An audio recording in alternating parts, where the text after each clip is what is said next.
Épisode de WoW se déroulant à San José dans l'état de Californie, y est le dernier épisode de WoW avant Fastlane. What's up les Catchadicts, c'est Jimbo, et aujourd'hui on se retrouve pour les résultats du WoW du 2 octobre 2023.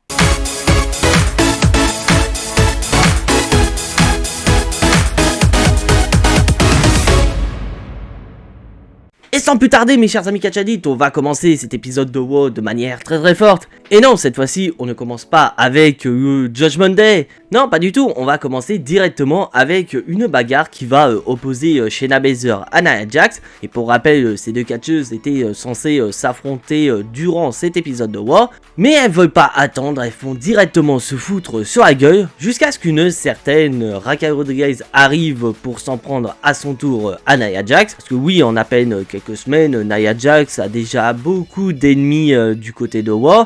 Et comme si ça ne suffisait pas, la championne Rhea Ripley fait également son retour et va également confronter Nia Jax, ce qui fait qu'on a un véritable bordel dans le ring, un bordel qui va nécessiter l'intervention de la sécurité, et donc la sécurité va réussir à maîtriser les 4 catcheuses, mais on va avoir uniquement Rhea Ripley qui va rester dans le ring, parce que en plus de ces problèmes personnels à régler, il y a également des problèmes à régler au sein du Judgment Day. Donc on part à la pub, retour de pub, et on a Rhea Ripley qui est pas très contente de la situation au sein du Judgment Day. Donc elle invite les autres membres du Judgment Day à venir dans le ring pour en discuter. Donc là on va avoir Damien Priest et Dominic Mysterio qui vont arriver. Pas Finn Balor car apparemment Finn Balor est blessé. Et d'ailleurs Damien Priest est également blessé, donc il ne pourra pas affronter Jey Uso ce soir lors de cet épisode de WoW. Mais à noter quand même que Dominic Mysterio n'est pas très serein. Parce que oui, Dominic Mysterio a quand même perdu son titre de champion nord-américain face à Trick Williams lors de NXT No Mercy. Donc il a peut-être un petit peu peur de la réaction de Rhea Ripley. Bah justement, la réaction, on va la voir tout de suite. Rhea Ripley n'est pas du tout contente de voir que en 2 semaines d'absence, tout a changé au sein du Judgment Day. Bon, bien qu'elle dise qu'il n'y a aucun leader et que tous les membres sont égaux au sein du Judgment Day, franchement Rhea Ripley, je comprends pas. Au vu de ton comportement, c'est clairement toi la leaduse du Judgment Day. Et en tant que leaduse du Judgment Day, Rhea Ripley envoie la faute sur Damien Priest. Car pour elle, en son absence, c'était à Damien Priest de s'occuper de la situation autour du Judgment Day, mais qu'au final Damien Priest a raté sa mission puisque Dominic Mysterio n'est plus champion, lui et Finn Balor sont baissés, et qu'il y a toujours Sami Zayn, Kevin Owens, Jey Uso et Cody Rhodes qui en ont après le Judgment Day. Et là Damien Priest, ok, il assume ses responsabilités, mais il va souligner quelque chose d'assez intéressant. Il est toujours champion tag team aux côtés de Finn Balor, il est toujours Mr. Money in the Bank, mais en revanche, il y en a un qui n'a plus de ceinture de champion,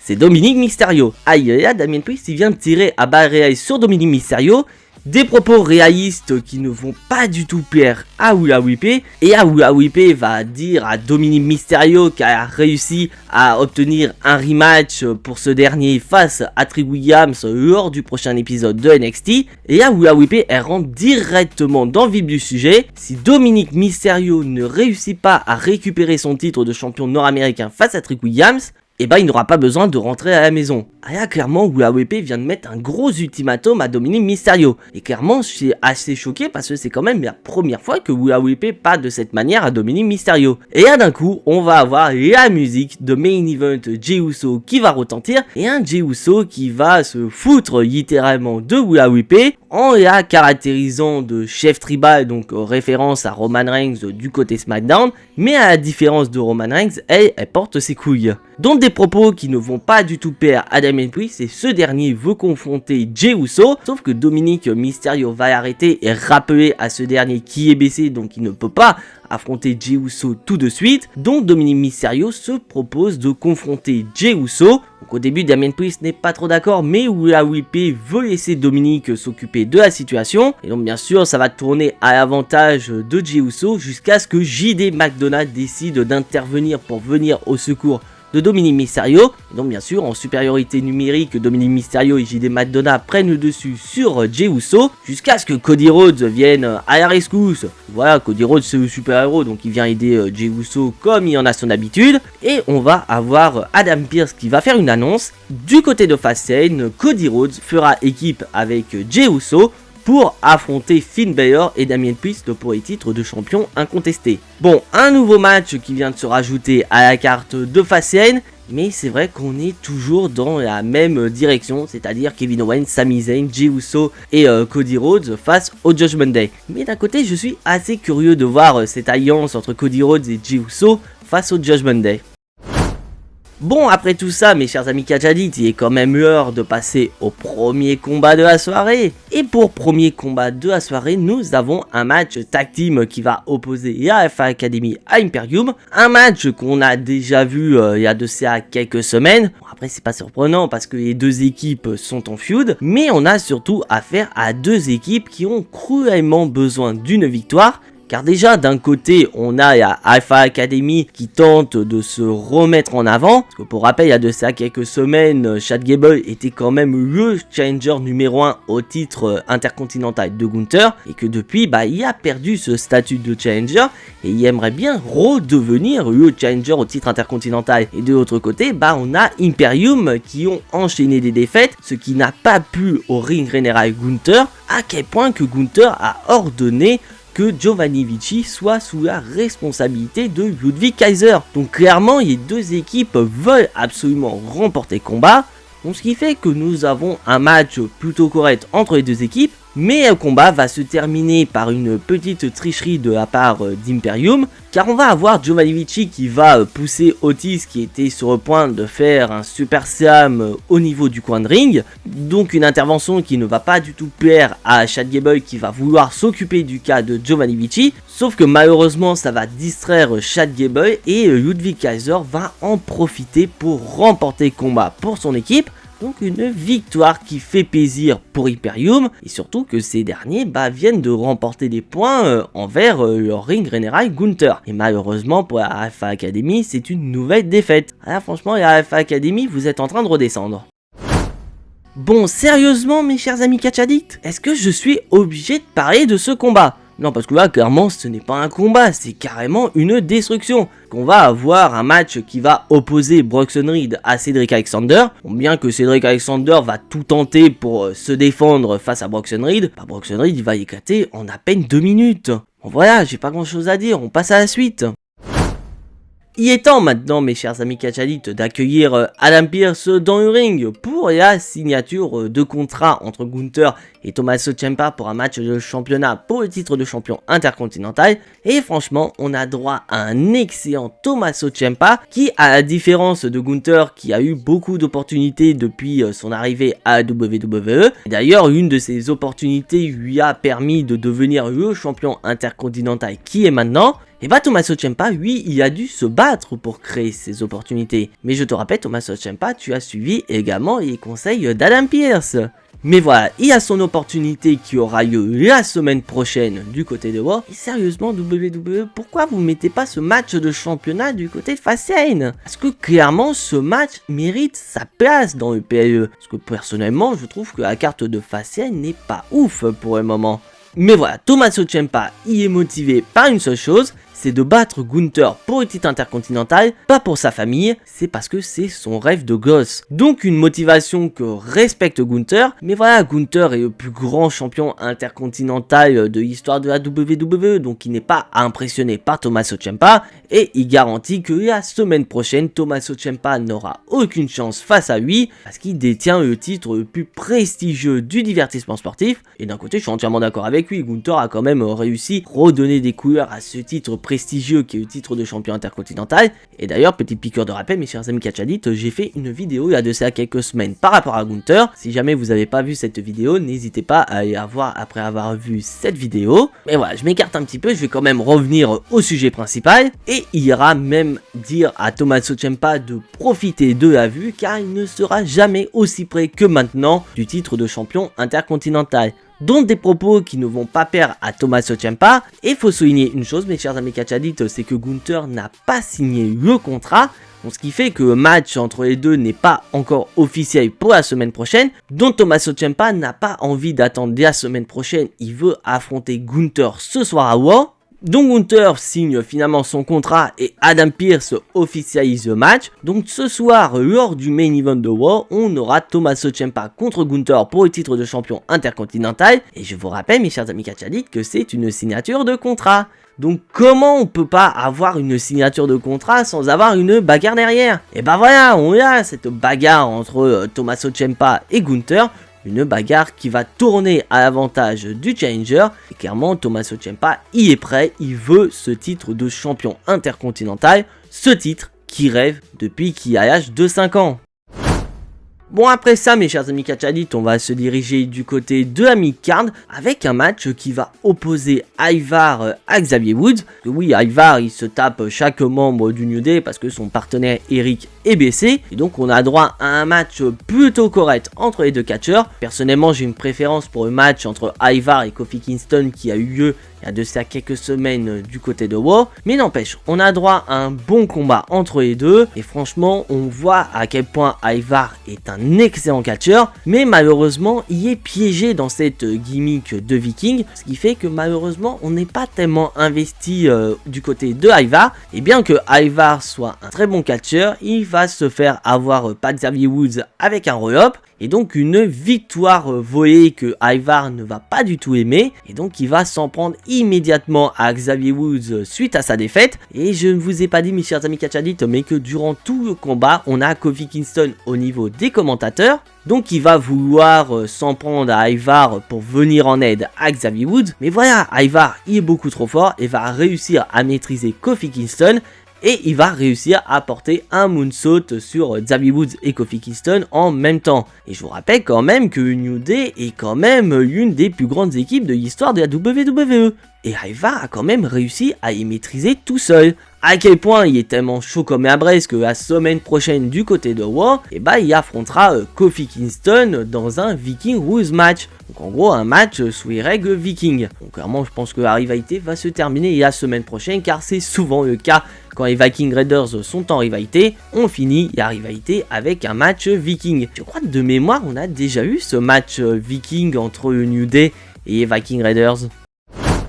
Il est temps maintenant d'accueillir notre champion du monde poids lourd Seth Rollins qui va être interviewé par Michael Cole. Et un Michael Cole qui va rappeler à Seth Rollins du côté de Fastlane, il fera face à Shinsuke Nakamura dans un Last Man Standing match. Donc une stipulation qui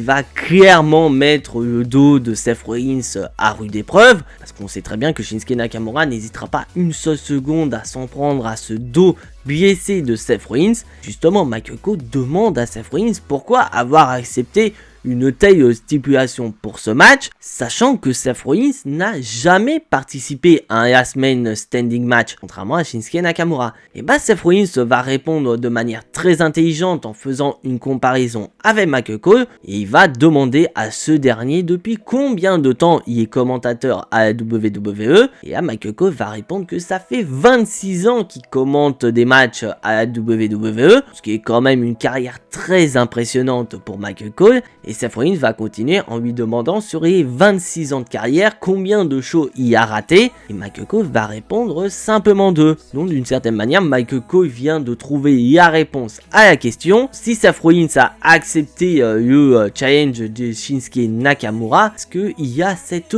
passion du catch? Donc Seth Rollins est redevable envers la WWE qui lui ont permis d'avoir une femme mais également une petite fille. Et bien que certes Shinsuke Nakamura va s'en prendre à son dos, il fera tout le nécessaire pour venir à bout de Shinsuke Nakamura dans le but de montrer l'exemple à sa fille. Et là d'un coup on va avoir Shinsuke Nakamura sur écran géant.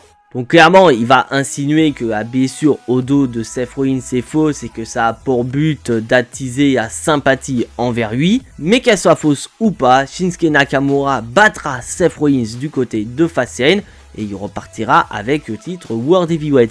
Mais tout ça a pour but de distraire Seth Rollins puisqu'on va avoir le véritable Shinsuke Nakamura qui va arriver par derrière et ce dernier va littéralement détruire Seth Rollins. Et là, ce qui va être intéressant durant cette destruction de Shinsuke Nakamura, c'est qu'à chaque fois que Seth Rollins va être au sol, et on va avoir la vidéo qui va compter, rappelant les règles d'un last man standing match, c'est-à-dire qu'il faut démolir son adversaire à un point que ce dernier ne puisse pas se relever au compte de 10. Donc au début, Seth Rollins il va se relever, mais Shinsuke Nakamura va doubler d'agressivité et s'en prendre davantage au champion, jusqu'à porter son Kinshasa et compter de lui-même jusqu'au compte de 10. Et là, Shinsuke Nakamura va probablement faire la plus grosse erreur de sa carrière, puisqu'il va brandir le titre de champion World Heavyweight. Clairement, Shinsuke Nakamura vient de faire un spoiler de ce qui pourrait arriver du côté de Fastlane, mais un spoiler qui ne va pas aller dans son sens, parce que oui, Shinsuke Nakamura, si tu n'es pas au courant, mais à chaque fois qu'un catcheur soulève un titre de champion qui n'est pas le sien juste avant un match de championnat, à la fin tu remportes pas cette ceinture. Bon, en soi c'est un segment que j'ai surkiffé et franchement je suis impatient d'être à Fastlane pour voir ce match entre les deux et de voir si WWE va enfin faire confiance à Shinsuke Nakamura et lui donner le titre de champion du monde poids lourd. Tegan Nox est présente, malheureusement elle ne pourra pas affronter Becky Lynch ce soir à Raw, car si vous n'avez pas vu le dernier pay-per-view de NXT qui était No Mercy, Becky Lynch s'est blessée durant son match face à Tiffany Stratton, ce qui fait que Becky Lynch n'est pas apte à combattre ce soir, parce que de base Becky Lynch devait affronter Tegan Nox pour le titre de championne de NXT, sauf que malheureusement ce match n'aura pas lieu, mais voilà, c'est mieux reculer pour mieux sauter puisque le match aura lieu la semaine prochaine. Mais bon voilà, il y aura une petite altercation entre Tegan Nox et Chelsea Green qui va justifier un match entre les deux. Bon, en soi le match, j'ai pas grand chose à dire entre les deux, mais à la fin du combat on va avoir Piper Niven qui va vouloir intervenir, et là d'un coup on va avoir Natalya qui va arriver, et une Natalya qui va dissuader Piper Niven d'intervenir. Non mais sérieusement, Piper Niven, Natalya te fait si peur à ce point là? Non mais sérieusement, t'as juste à lui mettre un point dans la tronche et ça y est, tu peux intervenir quand tu veux dans le combat. Mais voilà, tout ça va permettre à Tegan Nox d'avoir le champ libre pour porter son Shining Weather sur Chelsea Green pour le compte de 3. Donc une victoire de Tegan Nox qui a prépare pour la semaine prochaine. Mais sérieusement, on est obligé de mettre Natalya dans l'équation, parce que là, avec ce qui vient de se passer, WWE, vous nous avez spoilé ce qui va arriver la semaine prochaine. Donc clairement, c'est pas vraiment un spoiler, parce que vous croyez sincèrement à la victoire de Tegan Nox face à Becky Lynch la semaine prochaine? Ah non, là ce qu'on vient de voir, c'est potentiellement la naissance d'une nouvelle équipe entre Tegan Nox et Natalya, une équipe qui pourrait très bien aller affronter les championnes tag team d'ici les prochaines semaines. Bon, après ça, il est temps d'accueillir Drew McIntyre dans le ring. Un Drew McIntyre qui depuis plusieurs semaines se fait... Un Drew McIntyre qui depuis plusieurs semaines est haï parce qu'il n'intervient pas pour venir à la rescousse de Jey Uso ou encore de Kofi Kingston la semaine dernière, et un Drew McIntyre qui va justifier ses actes en disant dans un premier temps qu'il n'a toujours pas pardonné à Jey Uso. D'un côté c'est compréhensif, Jey Uso a quand même coûté plusieurs matchs à Drew McIntyre durant la période où il était avec Aberdeen. D'un côté je comprends pourquoi Drew McIntyre ne veut toujours pas pardonner à Jey Uso, et surtout qu'il va se justifier pourquoi il n'est pas venu en aide à Kofi Kingston la semaine dernière alors qu'il se faisait attaquer par Ivar. C'est parce que Drew McIntyre ne veut plus se mêler des affaires des autres, car malheureusement ça s'est toujours retourné contre lui, et que maintenant il veut s'occuper de ses affaires, et que si jamais il doit se justifier, ce sera auprès de ses fans. Et là d'un coup on va avoir la musique de The Miz qui va retentir, The Miz qui était censé nous présenter un Miz TV avec comme invité spécial Drew McIntyre, et un The Miz qui va souligner quelque chose d'intéressant, car le Miz va comparer Drew McIntyre à Double Face, ce méchant iconique de la série Batman qui a deux visages différents, et bah pour The Miz, Drew McIntyre est ce méchant de l'histoire avec un côté assez gentil, mais que petit à petit il y a le côté obscur qui refait surface, que là maintenant Drew McIntyre est de plus en plus en proie avec son côté obscur. Et Drew McIntyre va continuer en disant c'est bien, vous me traitez d'hypocrite, alors qu'il y en avait d'autres qui pouvaient très bien intervenir pour sauver Jey Uso ou encore Kofi Kingston, mais eux vous les traitez pas d'hypocrite, mais par contre moi vous me traitez d'hypocrite. Donc Drew McIntyre il est énervé et il veut affronter The Miz tout de suite, mais voilà, The Miz il est pas trop motivé à affronter Drew McIntyre.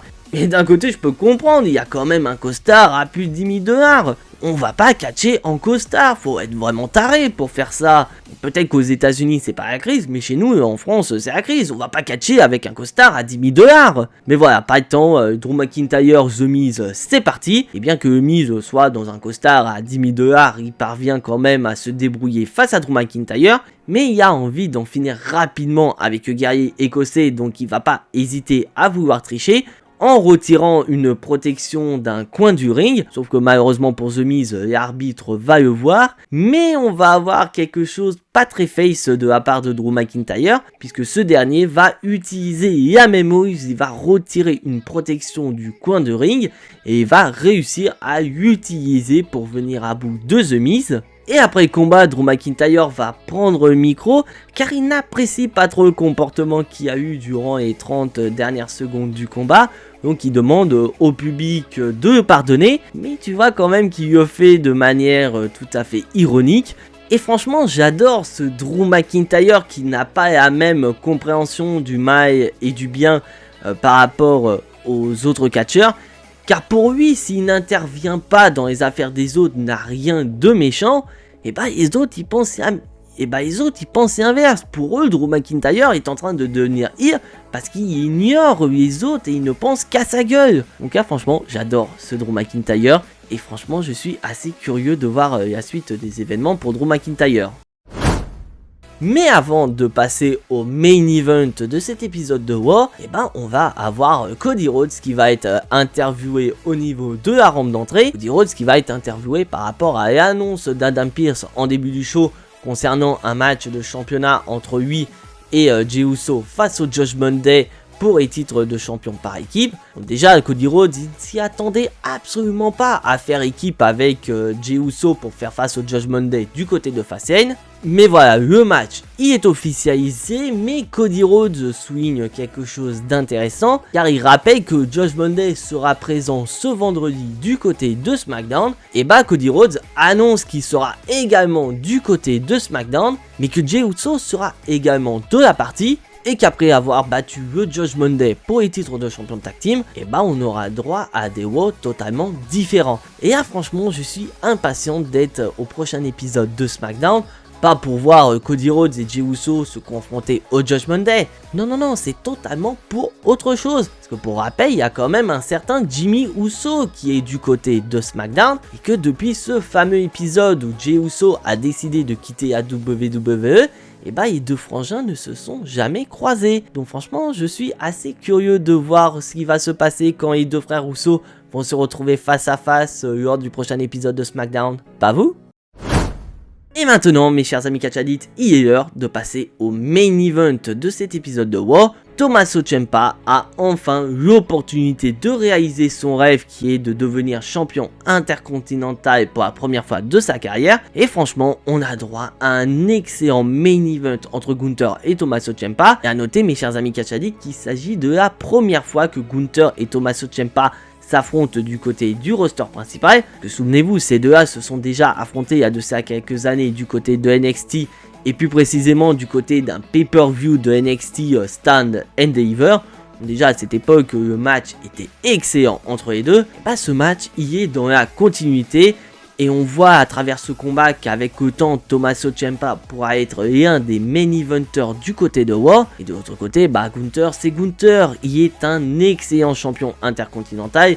et à chaque fois qu'il défend son titre, on a des matchs excellents, et il montre à quel point il est capable de s'adapter, peu importe son adversaire. Et malheureusement pour Tommaso Ciampa, bien qu'il soit animé par cette incroyable volonté de devenir champion intercontinental, c'est malheureusement Gunther qui va remporter le combat, et un Gunther qui montre qu'il a plus d'une corde à son arc puisqu'il va porter une prise de soumission sur Tommaso Ciampa. Mais Tommaso Ciampa, il va quand même résister et il va malheureusement s'évanouir. Donc Arby n'a pas d'autre solution que de sonner à cloche et donner la victoire à Gunther.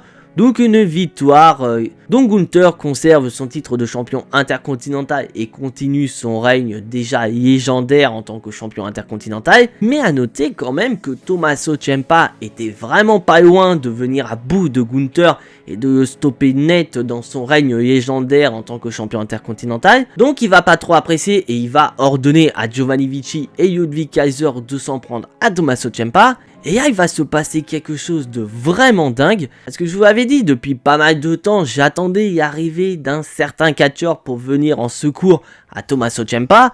Et au fil des semaines, malheureusement, j'ai perdu espoir. Et là, d'un coup, je m'y attendais absolument pas. On va avoir la musique de Johnny Gargano. Un Johnny Gargano de retour qui vient aider Tommaso Ciampa à venir à bout d'Imperium. Et clairement, on a le retour de cette équipe légendaire de Tommaso Ciampa et de Johnny Gargano. Et franchement, je suis assez curieux de voir la suite des événements. Parce que là, clairement, la rivalité entre Gunther et Tommaso Ciampa est loin d'être terminée. Surtout avec l'intégration de Johnny Gargano qui est maintenant un allié de Tommaso Ciampa. Donc clairement, la balance vient de se rééquilibrer. Et on peut très bien s'attendre à de nombreux matchs à venir du côté de Raw. Des matchs qui peuvent conduire à un futur match de championnat entre Tommaso Ciampa et Gunther pour le titre de champion intercontinental. Peut-être pourquoi pas un match de championnat du côté de l'Arabie Saoudite. C'est peut-être une possibilité.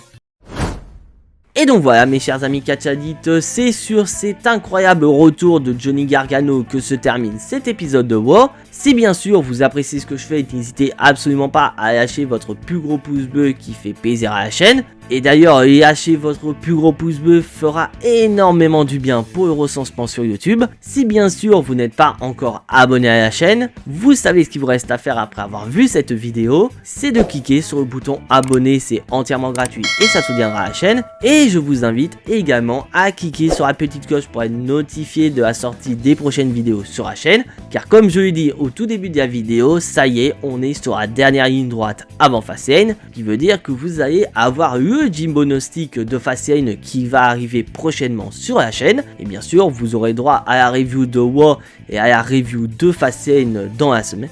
Et bien sûr, vous aurez droit à la review de SmackDown ce samedi et la review de Fastlane ce dimanche. Mais en attendant, soyez tous très fiers d'être des catch addicts. C'était Jimbo et à la prochaine.